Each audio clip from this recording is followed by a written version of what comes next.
Fala, galerinha minha. Bom dia, boa tarde, boa noite, tudo bem com vocês? Espero que tudo certinho. Então, gente, hoje nós vamos falar sobre os persas.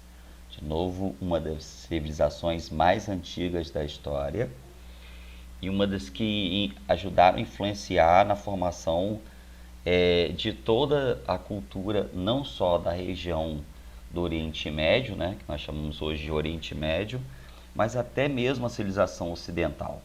Vocês já vão entender o porquê disso. Bem, primeira questão é localização geográfica. Onde ficava a antiga Pérsia? No atual Irã, nessa região aqui ao norte da Mesopotâmia. Só para lembrar, essa região aqui é o Iraque, né? Bem, tudo começa cerca de 2000 anos antes de Cristo. Ah, vale lembrar o seguinte, olha só, toda essa área aqui foi uma área de império, de dominação do povo persa. Beleza? Então vamos nós. Bem, eles formaram, como eu falei para vocês, o maior império do Oriente Antigo, unificando vários povos do chamado Crescente Fértil da região da Mesopotâmia, né? Suas fronteiras iam do Mar Mediterrâneo até o Oceano Índico. Habitava o Planalto do Irã, situado a leste da Mesopotâmia, uma região semiárida, com montanhas em clima deserto, né? Vales férteis, poucos vales férteis. Então, quer dizer, a agricultura não era o forte da região, porque eles não tinham condição de produzir, uma vez que o solo é deserto e semidesértico. Então, só sobrava para os persas dominar as áreas vizinhas, explorar os povos vizinhos. Bem, beleza. Dito isso, vamos nós. A história começa lá 2000 anos antes de Cristo, quando povos saíram lá do sul da atual Rússia, invadiram a região, e aí ficou uma parte dominada pelos medos, que fixaram-se ao norte do Planalto do Irã, e os persas, que foram para a região sudeste, próxima ao Golfo Pérsico.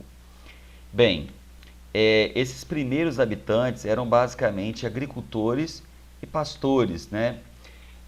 Como eu falei para vocês, eles se dedicavam à agricultura nas poucas áreas férteis, nos vales, quer dizer, ou seja, nos pés das montanhas, no caso aí, do Golfo Pérsico. Desenvolviam cultivo de cereais, frutas e hortaliças. A região era rica em minerais, encontradas nas montanhas vizinhas como ferro, cobre e prata. Bem, tio Lelê fala demais desse game, né? Vou falar de novo. De novo, tio Lelê! De novo! Então vamos lá, vou falar de novo do game Age of Empires. Então, quando eu comecei a jogar esse game lá, muito tempo atrás, numa terra distante, a gente começa lá no Paleolítico, lá na Idade da Pedra Lascada, aí formam as primeiras aldeias, as aldeias vão se desenvolvendo, e aí você começa a coletar madeira, coletar frutos e a desenvolver essa aldeia.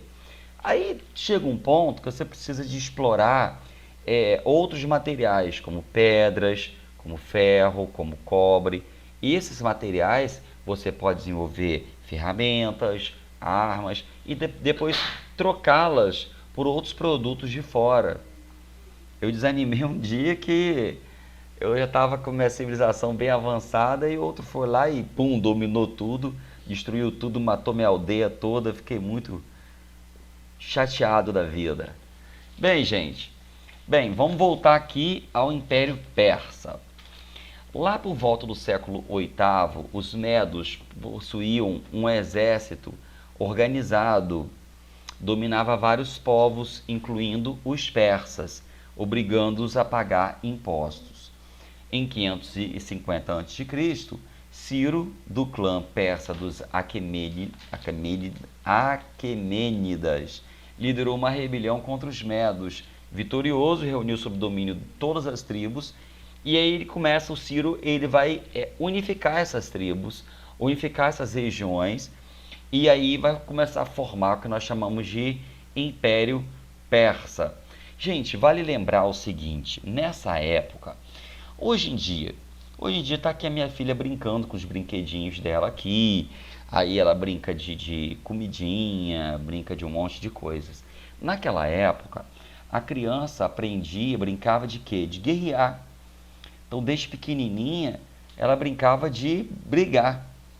E esses povos, então, eles tinham uma espécie de vocação para a guerra. Então, os persas vão se tornar uma grande potência, sobretudo na arte da guerra. Bem, fundador do Império Persa, Ciro o Grande, após vencer os medos e reunir sob domínio todas as tribos que habitavam o planeta iraniano, conquistou os reinos da Lídia e as cidades gregas da Ásia Menor. Então, nesse momento, não só a região ali chamada Crescente Fértil, mas também até áreas gregas, áreas que fugiam da região do Oriente Médio. Em 539 a.C., conquistou a Mesopotâmia, quer dizer, então ele vai ao sul também e expande os seus domínios. Por sua ordem, nesse momento, nesse mesmo ano, os judeus retornaram à Palestina, terminando assim o cativeiro da Babilônia. Então, gente, existe uma narrativa bíblica, né? Existe uma narrativa histórica, e segundo a história, os judeus eles retornam à antiga Canaã por ordem de Ciro o Grande. Ciro incorporou ao império toda a Mesopotâmia, a Fenícia e a Palestina. Aqui é a representação de como poderia ter sido esse Ciro. Aqui um desenho, né? Aqui uma representação de um filme. Já vou mostrar a vocês uma parte de um filme muito legal, muito interessante. Bem, Ciro morre em combate. Naquela época, gente, os reis, os imperadores, eles guerreavam. Eles não só guerreavam, mas como eles lideravam as guerras. Então ele é morto no combate, e ele foi sucedido pelo seu filho Cambises, que com grande exército conquistou também o Egito. Então os persas agora, só para recapitular, vamos lá, dominam onde hoje é o Irã, mais ao sul a Mesopotâmia, chegando toda a região do Mar Mediterrâneo até as ilhas do que hoje nós chamamos de Grécia, e eles vão lá para a região do Ocidente e dominam também o Egito. Essa batalha foi chamada de Pelusa. Ao voltar para a Pérsia, Cambises morreu também assassinado em uma revolta interna. Foi sucedido por Dário I. Bem, aqui, gente, nós temos o túmulo desse Ciro Grande, e com uma frase bem interessante, ó. Bem-vindo, peregrino. Tenho estado à tua espera. Perante a ti jaz Ciro, rei da Ásia, rei do mundo. Tudo que resta de mim é pó, não me invejes. Então, mostrando aí um pouco da sabedoria, né? Mostrando que a base do que nós cristãos pensamos, né? Viemos do pó retornaremos. Então, guardem essa informação, ok? Bem, aqui, cada rei que sucedia ao anterior ampliava ainda mais o território persa.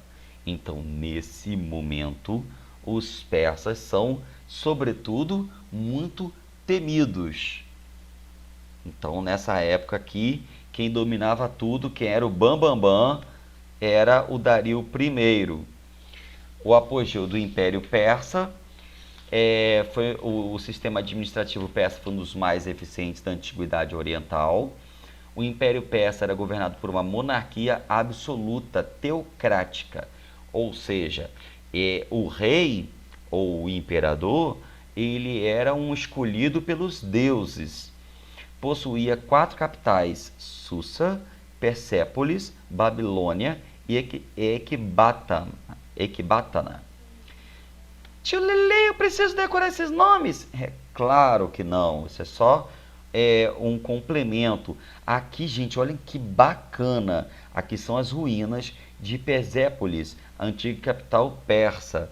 Ela ainda está de pé. Bacana, não? Tem muitos lugares interessantes para a gente conhecer, né, gente? Vamos lá. Dario I enfrentou diversas rebeliões dos povos dominados. A fim de combatê-las, dividiu o Império Persa em 20 províncias. Ele vai chamar de satrápias, ou seja, áreas de domínio que chamamos também de províncias. A sátrapa era responsável pela arrecadação de impostos em seu território. E aí, gente, ele vai enviar fiscais em cada região dessa, em cada província, para servir de quê? Dos olhos e os ouvidos do rei. Então eles vão ajudar o Dario I a governar, porque à proporção que o império crescia, ficava mais difícil de dominar. Então, nesse momento que o Império Persa está se tornando grandão, um grande império que vai lá da Mesopotâmia até o Egito, lá no norte também, onde nós chamamos de Grécia, os gregos, estes sim, nós vamos falar pra caramba deles lá na frente.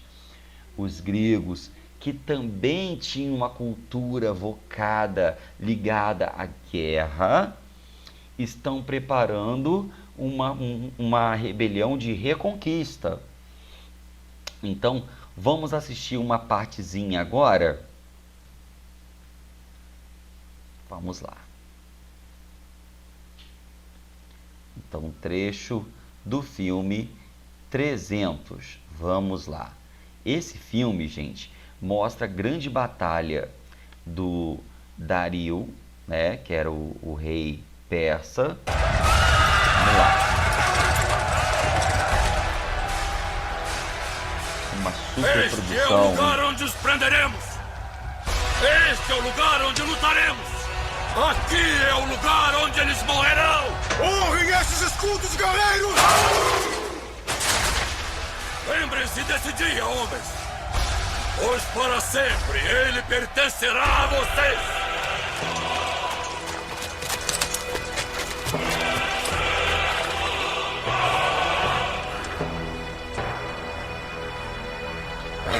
Espartanos, abaixem as suas armas! Então nós temos os gregos representados pelos espartanos. Então vamos entender um pouquinho rapidinho, nós vamos falar sobre isso melhor lá na frente. Os gregos, eles eram formados por cidades-estados. Então nós chamamos hoje esses povos de gregos, mas cada cidade-estado era representada por um povo.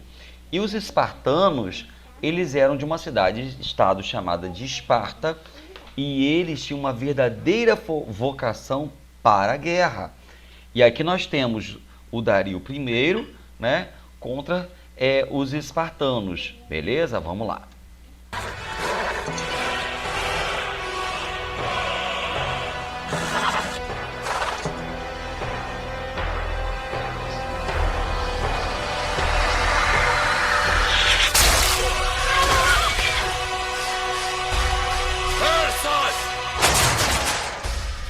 Tomá-las de nós!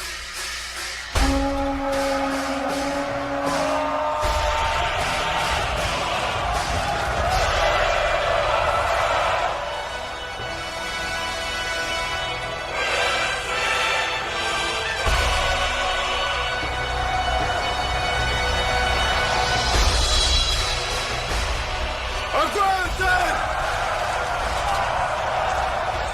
Não lhes deem nada!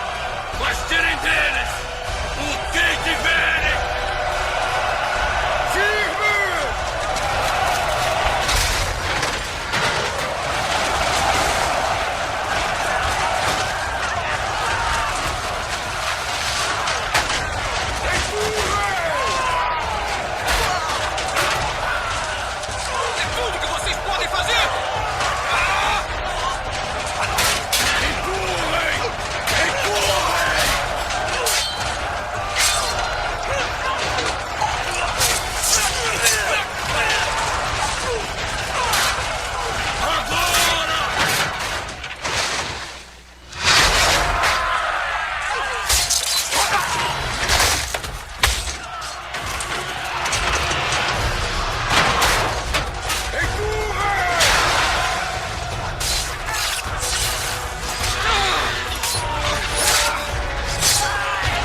Bem, então, galerinha minha, o que a gente pode pegar aí e entender desse trecho desse filme 300? Aliás, super indico vocês assistirem a esse filme.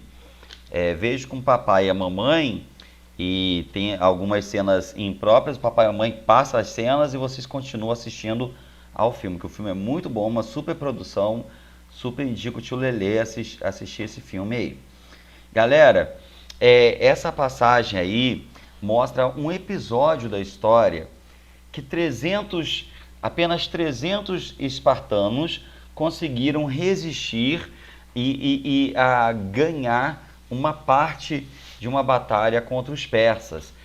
Essa batalha ficou famosa, entrou para a história, isso aconteceu na história. É relatado por documentos de outros povos, né, falando sobre essa batalha aí. Então vale a pena assistir ao filme 300.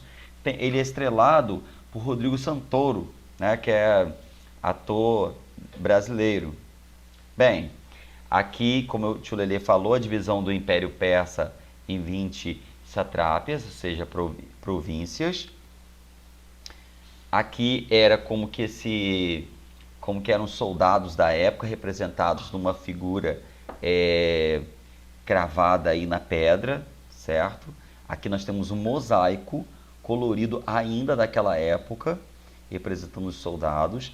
Eles eram conhecidos como os imortais, porque onde eles passavam, eles ganhavam de todos os outros exércitos. Bem, Dário I mandou construir uma rede de estradas ligando os grandes centros que lhe permitiram mandar seus funcionários ao exército de um extremo ao outro com relativa facilidade. Então foi uma das primeiras estradas longas, né, compridas. Para vocês terem uma ideia, a extensão chegou a 2.500 quilômetros, cerca de 2.500 quilômetros. Isso para aquela época era um absurdo, certo? Bem, já é hoje, né? Naquela época também. Aqui ele instituiu uma moeda, o dárico. Aqui essas moedas existem até hoje, né? Elas eram cunhadas ou em ouro ou em prata. Nós temos aqui um desenho, uma foto de uma moeda em ouro. Bem, aqui o Dário I, representado no cinema do filme 300. O que ele representa a realidade? Tinha um misto de Deus, né? Dos deuses com a realidade. Vamos lá. No filme ele é grandão, né? Fortão. Bem, economia baseava-se na agropecuária, com irrigação pela água das montanhas, na criação de gado, exploração de minérios. Ele já falou sobre os minérios. Com a formação do Império, o comércio passou a ser uma atividade importante, dando origem a uma camada de ricos comerciantes. Por eles passavam caravanas comerciais ligando desde a Índia à China até o mar Mediterrâneo. O comércio impulsionou a indústria de tecidos de luxo, joias, mosaicos, tapetes de rara beleza. Aqui o tio Lelê já falou sobre indústrias, né? São indústrias. Artesanato, produção em massa, mas não é indústria. As indústrias vão surgir, gente, lá por século XVIII depois de Cristo. Então, é muito comum a gente ver erros aí em textos, em slides, né, até de professores de história. Então, consertado isso aí, entendido isso aí, vamos lá. Vamos lá. Religião.